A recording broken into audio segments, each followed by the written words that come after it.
কষানো হয়ে গেছে, এর মধ্যে জল দিয়ে দিয়েছি। জল দিয়ে এটা ফুটবে, তারপরে আস্তে করে বড়াগুলো দিয়ে দেবো।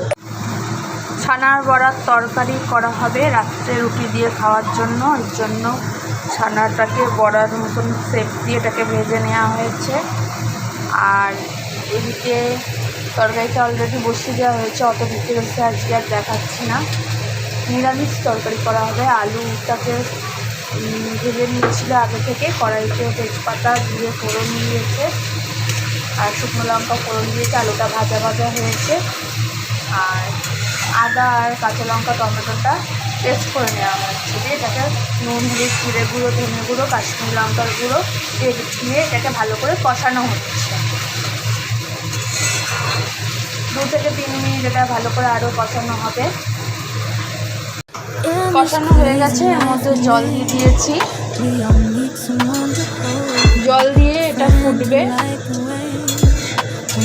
তারপরে আস্তে করে বড়াগুলো দিয়ে দেবো। আলুটা সিদ্ধ হয়ে যাওয়ার পর বড়াগুলোকে ছেড়ে দেওয়া হয়েছে। ওপর থেকে ধনে পাতা দিয়েছি আর একটু গরম মশলা দিয়ে দিয়েছি। ঝোলটা আর একটুখানি টানবে, তারপরে এর মধ্যে একটুখানি ঘি দিয়ে দেবো। তাহলে হয়ে যাবে ছানা বড়ার তরকারি। আর গরম গরম সার্ভ করো।